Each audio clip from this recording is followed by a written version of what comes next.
It's a beautiful day on the South Strand. Welcome to Conversations with the Hoff.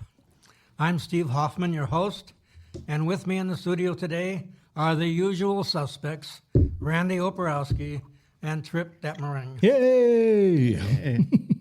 We also have a special guest with us today to discuss the topic of medical freedom. Our guest is Dr. Veronica Collings. Dr. Collings is a licensed chiropractor specializing in holistic, natural, and non-force approaches to healthcare. She graduated summa cum laude, whoa, pretty good, Yay! from the Pennsylvania College of Chiropractic in 1995, earning her Dr. D.C. degree with top honors. Her professional philosophy emphasizes natural, drug-free, and surgery-free methods for addressing health issues. She focuses on holistic healthcare, utilizing only natural remedies and techniques to help patients achieve pain-free living and overall wellness. Key aspects of her approach are non-force chiropractic, a thing called KST, which I'll have to talk to you about later, and complementary methods like trigger point therapy, total body modification, and support for wellness, and weight management, and fitness. Her holistic approaches address various concerns, including lower back pain, shoulder pain, neck pain, headaches, back pain during pregnancy, pediatric back pain, and flank pain. I'll have to talk to you about that also later on. Your flanks are always a pain. Overall, Dr. Collins stands out for her commitment to gentle, patient-centered, non-invasive care rooted in holistic principles, with a career spanning over 30 years since her 1995 graduation. She doesn't look that old. So, Dr. Collins, tell me, how's it going in the wonderful world of no-crack chiropractics? Well, since I retired in 2019 and then moved to wonderful South Carolina, I've never been happier. But I found that paradise gets boring after a little while. So I had to open another little practice, not my 90-hour-a-week mayhem that I used to experience in Pennsylvania, but a lovely 2-day part-time practice that keeps me connected with people, keeps me my hands on, and using the skills that I was born to deliver. So I'm very grateful for that opportunity, and I totally enjoy my semi-retirement existence here in Paradise. Well, that's great, and thanks for being on the show today. We're going to focus on medical freedom, and I understand that you're an expert on how we lost medical freedom. Can you expand on that? Absolutely, and I cannot tell you how happy I am to have this opportunity, because knowing this information for over 30 years and not being able to disseminate it because everybody would think I was nuts. It's a pleasure that an opening for understanding what really happened to our medical freedoms is here today. So here it is, how it's all started. I believe very important that you need to know this 2 minutes worth of history, because without understanding how we got here, we're not going to be able to know where to go. So I'm going to start by giving you a little history. In 1910, yes, a very long time ago, John D. Rockefeller and Andrew Carnegie paid for a report that would reshape American medicine forever. Within 25 years, half of all medical schools shut down. The ones teaching natural it's huge. The ones teaching natural healing, preventive care, energetic, electrical medicine, all gone. Basically everything I do now. Only the schools teaching drugs and surgery survived. In 1910, Abraham Flexner, a researcher funded by Andrew Carnegie, published a 300-page report that changed American medicine forever. The Flexner report evaluated every medical school in America and declared only, quote-unquote, scientific medicine, aka drugs and surgery, should be taught. Everything else, unscientific, quackery, dangerous. So within 25 years, the impact was devastating. 160 medical schools in 1904, only 66 left by 1935. Isn't that huge? 94 schools teaching natural healing, all gone. And here's the part that really makes my blood boil. John D. Rockefeller, whose fortune came from petroleum, as most people know, and chemicals, poured millions into the schools that followed Flexner's recommendations. His foundations funded the research, funded the textbooks, funded the entire infrastructure of modern medicine. Now you're going to ask yourself, why would an oil tank tycoon care so much about medical schools? Well, because the same petroleum that fueled his entire empire also became the foundation of the pharmaceutical industry. Mm-hmm. Synthetic drugs, petroleum-based medications, chemical interventions. Rockefeller didn't just fund medical schools. He funded a system that would turn the human body into a profit center for the next century. And you may very well know that that's exactly what it is, since the pharmaceutical industry is the most profitable industry in the world. It's not the biggest, but the most profitable. Here's what medical schools used to learn.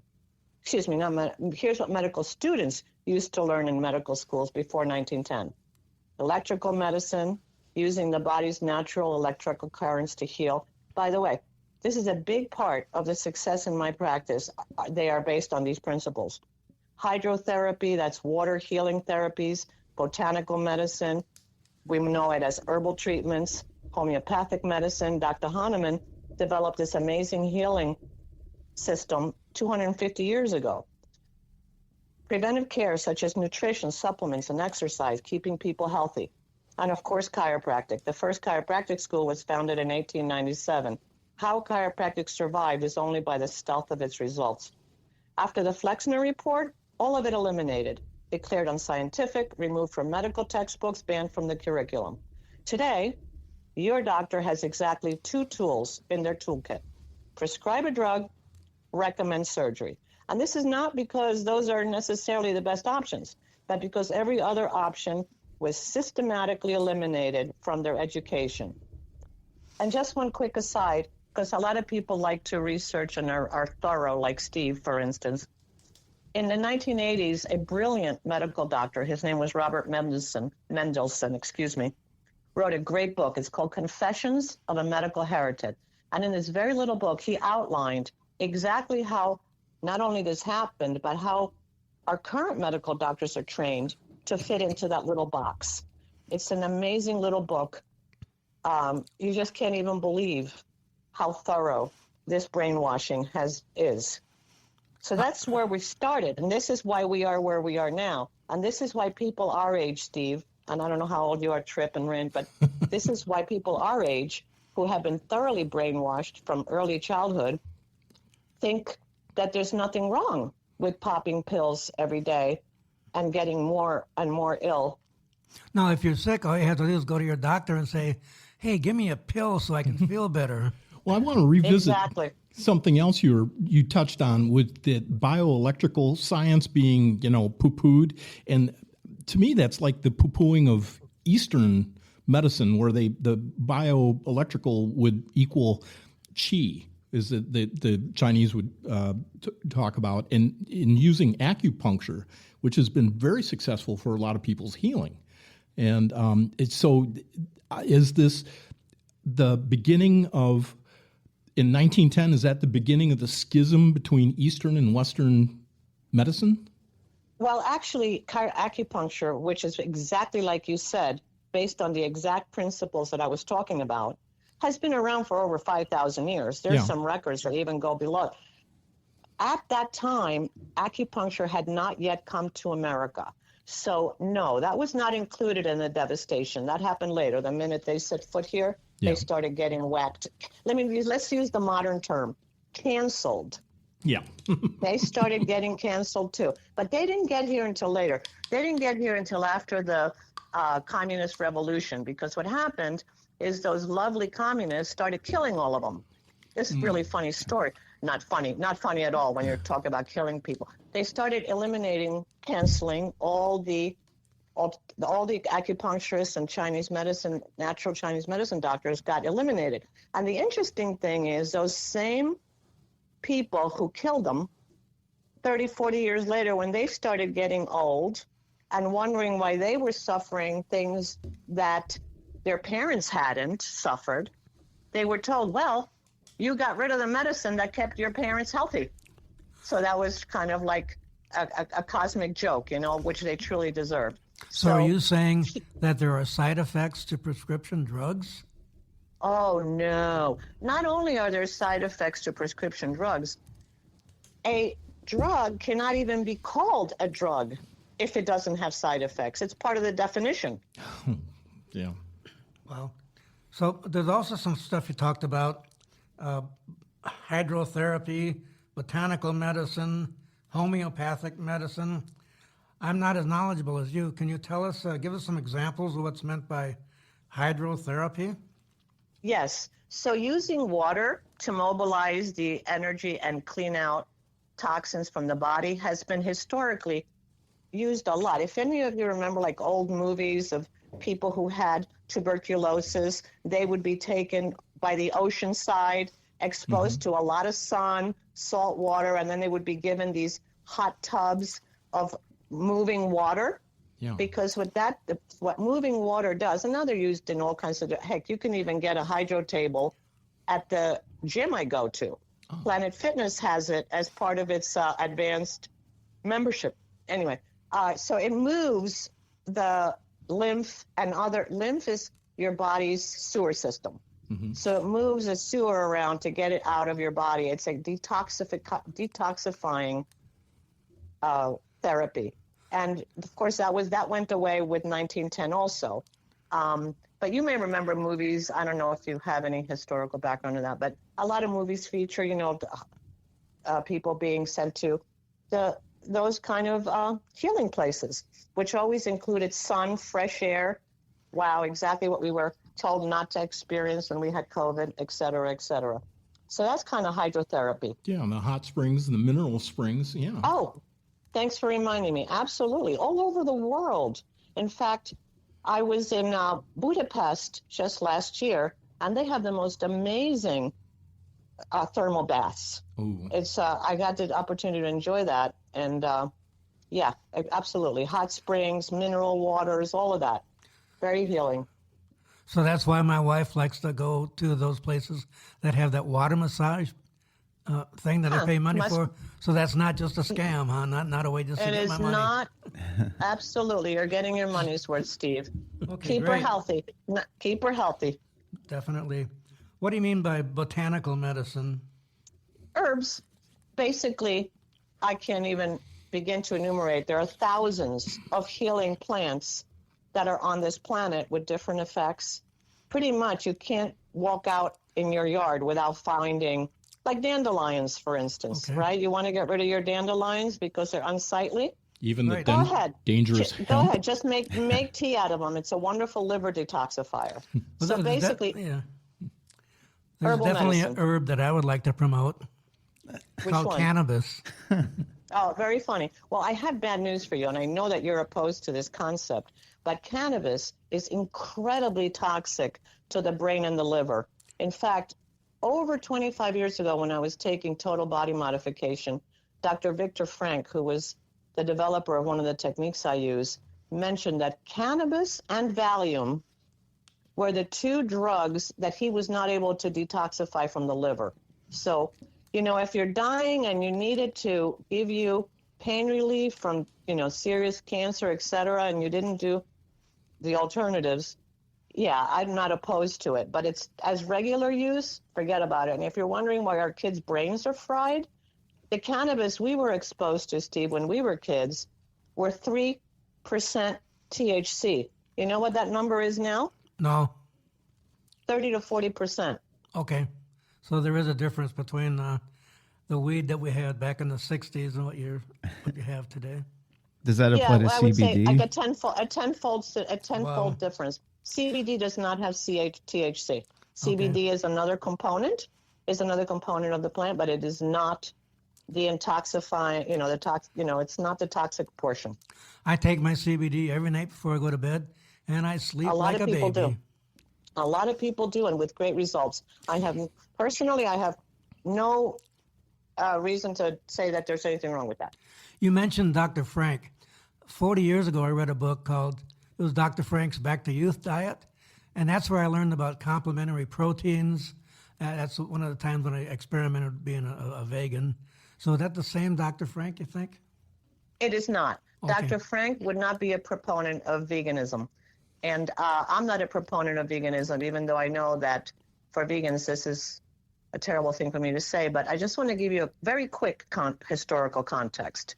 It's estimated about 300,000 years that this genetic makeup that we're sporting right now has been around, okay? Over that 300,000 years, 290,000 of them, we ate meat and what we could forage. That's the Paleolithic diet. So it's only been 10,000 years since the Egyptians got real smart and started domesticating grasses, that we've even had grains, had even had the foods that vegans live on. So here's the problem. Veganism is a great detoxifier for a few weeks or a couple of months, but it does not have the building materials to put your body back together, which is made of primarily fat and protein. That makes sense. So you're a proponent of the paleo diet? I am a proponent of the Paleolithic diet. What about Sorry, I was just going to give you a reference go because I ahead. know a lot of your listeners are really smart. Okay. A great reference is Dr. Michael Eades, E-A-D-E-S.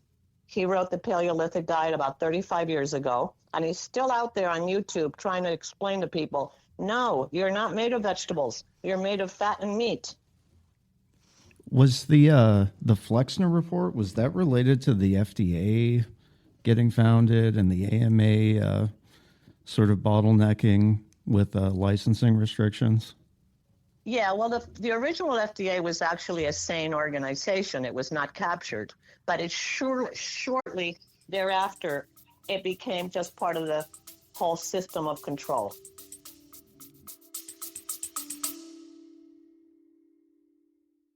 Episode 1 of Microphone Monkeys drops this Thursday, January 15th. If you are into sadism, or just pain in general, tune in on your favorite podcast platform like Spotify or Apple Podcast and more. Interesting. So basically, you had a kind of a revolving door. People who worked in the pharmaceutical industry now became a government employee at the FDA. That happens in a lot of the government departments because basically corporatism. Go ahead. Every one of those agencies are completely captured by the industries they're supposed to regulate. I was listening to an interview with Eric Weintraub, very brilliant scientist, and he was asked, so do you think all of our organizations are captured? And he goes, all of our regulating agencies are captured? He goes, well, I haven't seen any planes fall out of the air yet, so I guess the FAA is still okay. Not only So are basic- not only basically, are, yes. Go ahead. I'll quit interrupting. No, you didn't interrupt. You're filling in. Yeah, the answer is yes. Every one of those agencies are completely captured, completely conflict of interest. There's not a single, well, now, thank goodness for Robert F. Kennedy Jr., who is actually starting to clean up this mess. But I'm going to tell you, this is a tough job for him. The more people he fires, the better off we are. He is putting in people who are not conflicted. But it's hard for him to make changes because not only are the agencies corrupted, but the politicians themselves who represent us in Congress, where do they get the majority of their campaign donations? All bought and paid for by pharma. Indubitably. Both sides, by the way. I wish I could say Republicans were absolved, but both sides completely funded by pharma. Why do you think, let's even go more local. Why do you think the bill that was passed by both the Senate and the House here in South Carolina about 6 months ago to make ivermectin over the counter has been sitting on McMaster's desk for 6 months because he is bought and paid for, and pharma doesn't want this most incredibly effective drug, which I don't even call a drug, to be over the counter. Like I might add, is in most countries all over the world. I've walked into drugstores in Europe and just said, can I have blah, blah, blah ivermectin, and handed right over to me. Yeah, I'm going to talk to you later about this because I think you and I could, and this program could go for about 30 minutes easy on the war on ivermectin. And it's Absolutely. probably a little bit too much to discuss today. So I thought we'd Agreed. concentrate on some of these other issues that you're very knowledgeable about. What do you think Thank of that? you. I think that's a great idea. What's this non-force technique? It seems like on YouTube when you watch chiropractors, they do like these Mortal Kombat finisher techniques on people and ring dinger. And Yeah, I call it cracking chiropractic. So here's the thing that nobody knows. I'm so glad I get a chance to say this too. So the chiropractic profession has over 100 certified distinct techniques, okay? So technically, you could go to 100 different chiropractors and get 100 different experiences. So the world of non-force technique evolved when people who were, very, very serious injuries, falling off a roof, this kind of thing, were not eligible to have the traditional type of manipulation. And these techniques evolved. Now, personally, I was born with a fused vertebrae in my neck, just a birth defect. And I really was not a good candidate for that type of chiropractic simply because of that. So, like most doctors who deviate from the norm, I was directed there by my own personal experience. So I love non-force chiropractic because it fits the genre of people who are afraid of the chiropractic concept of quote-unquote cracking, and also who are ineligible, like myself, for it. And also, it also gives more comfort to neurologists and orthopods and all that, because they know I'm not going to twist their patients around.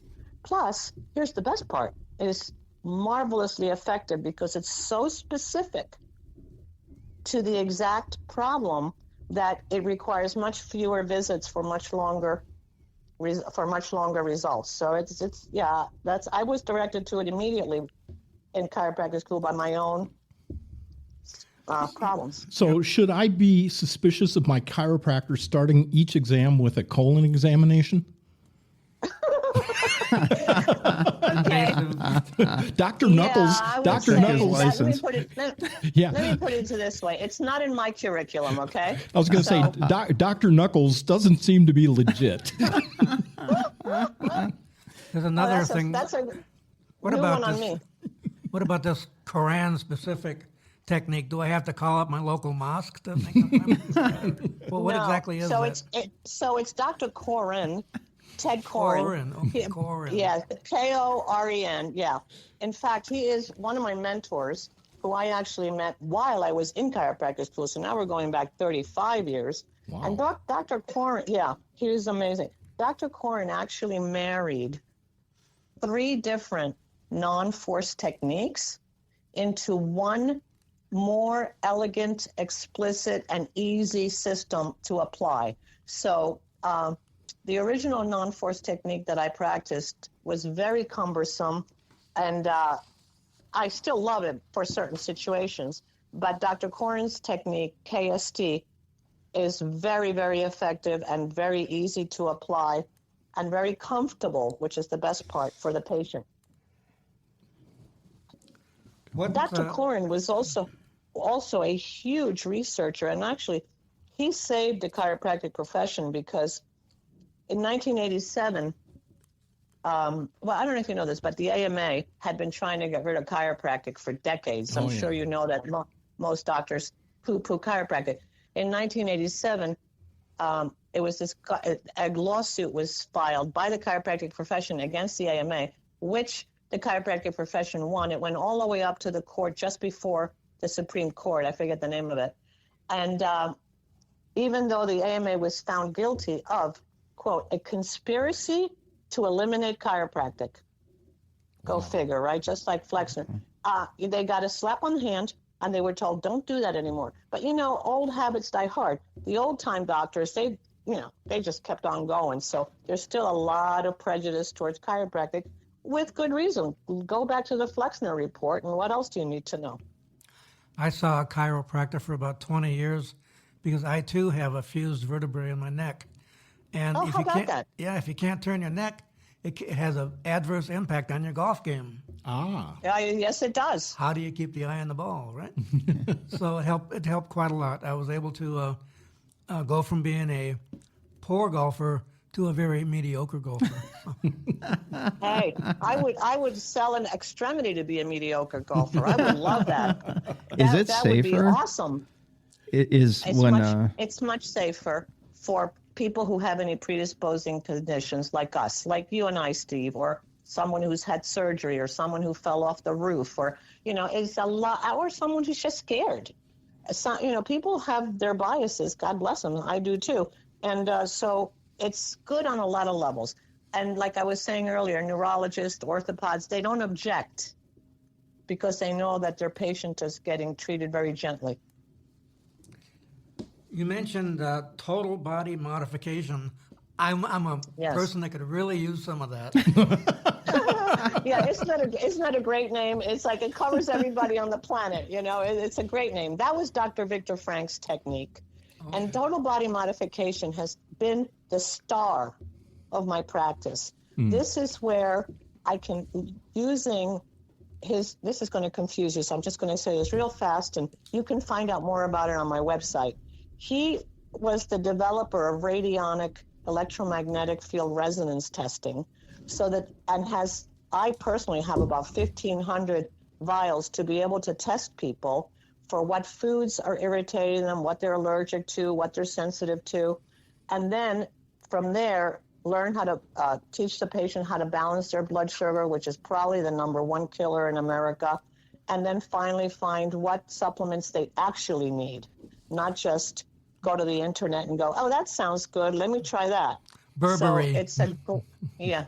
I take Burberry. Right. It's well, I don't know if that's right for you, Steve, because I don't make any recommendations without testing the person using the electromagnetic field resonance test, which, by the way, if you're curious, it's super simple, but you can find out about it under wellness topics on my website.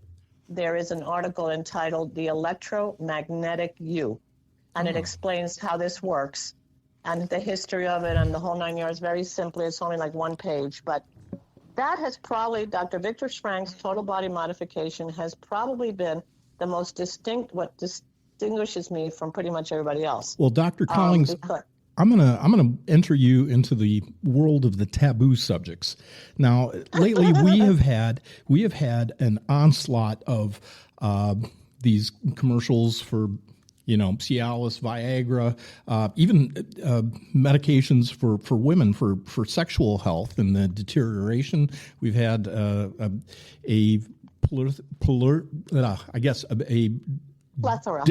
plethora of problems with reproduction in recent modern society.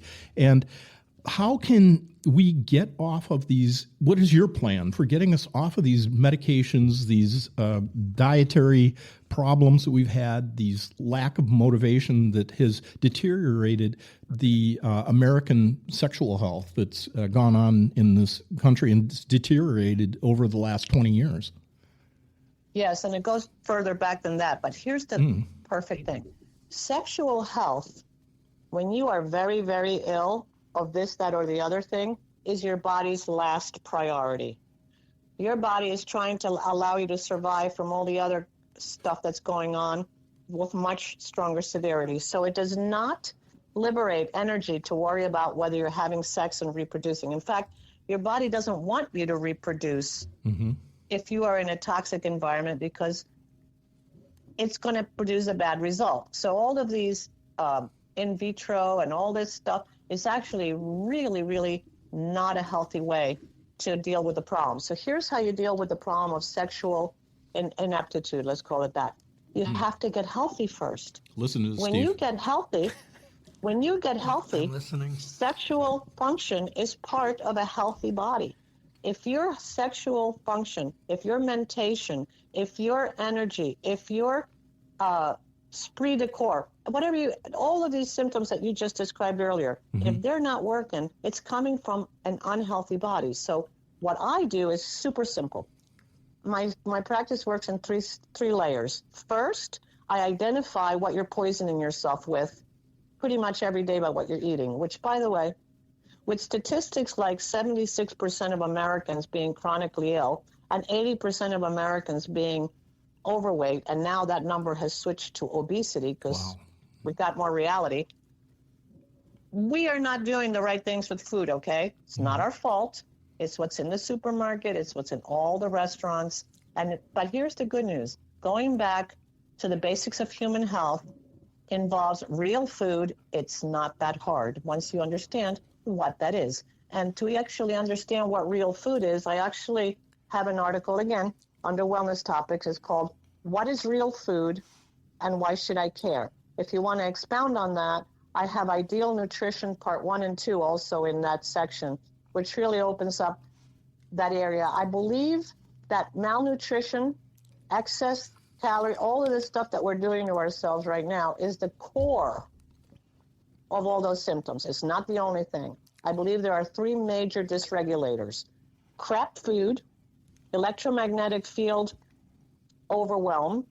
I got a statistic the other day that just before all of the, cell phones and internet, just so we're only going back like 30, 35 years, whatever, since our electromagnetic exposure has gone up. Wait till you hear this number. You ready? Mm-hmm. We'll hear it, and then I'm going to have to close it.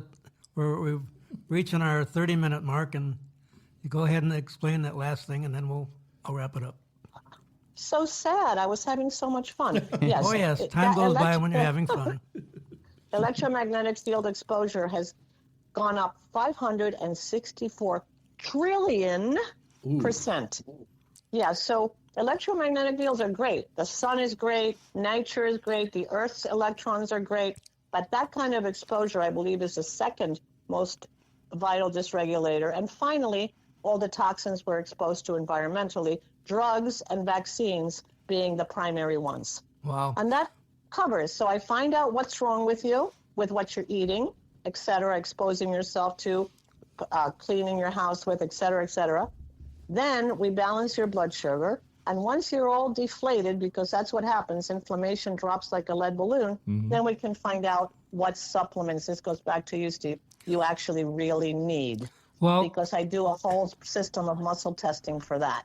You're definitely a large repository of valuable medical information.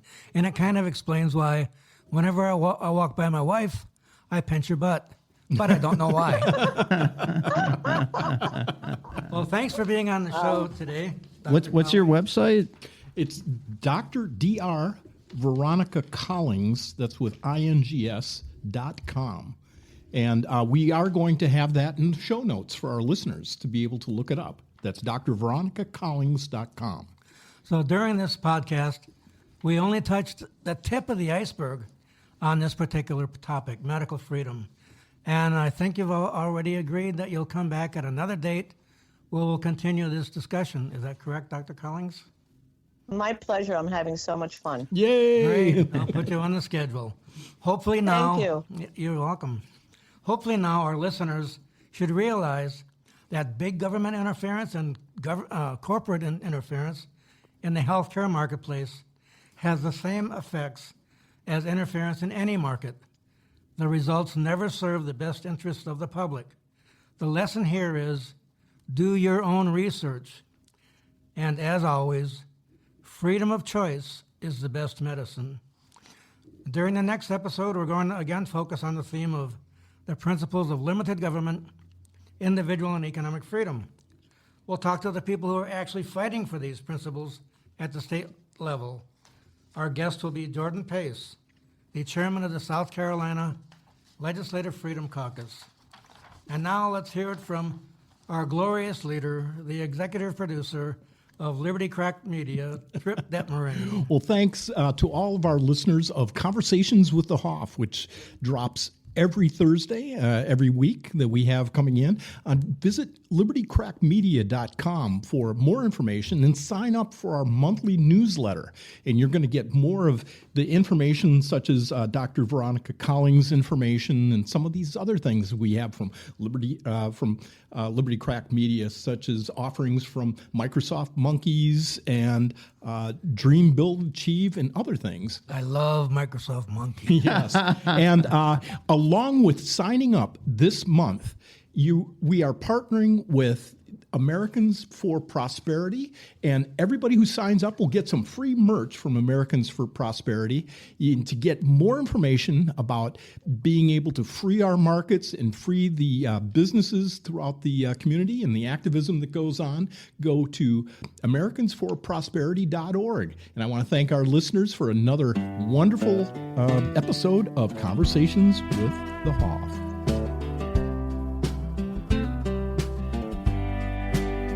Pull up a chair, leaning close.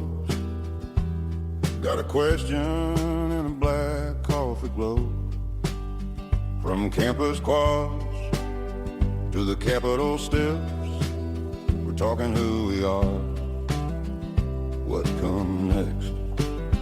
Conversations with a Hoff, where the big ideas kick the shoes off. Liberty, tradition, side by side. Argue, laugh, then let it ride. Conversations with a Hoff. Turn it up and turn it over in your mind. Tax to the hill or left alone. How much power do we loan? Rights on paper, rights in hand. Where do we draw that line in the sand? Conversations with a Hoff, where the big ideas kick their shoes off. Liberty, tradition, side by side. Argue, laugh, and let it ride. Conversations with a Hoff. Turn it up and turn it over in your mind.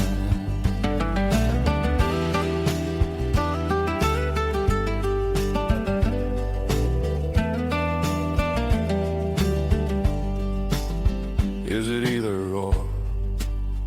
or in between? Old school roots and a freedom dream. Pull that thread, see what you find. One more question, we're out of time. Conversations with the Hoff, where the big ideas kick the shoes off. Liberty, tradition, side by side. Argue, laugh, then let it ride. Conversations with the Hoff. Hit subscribe and take a little time to think it through.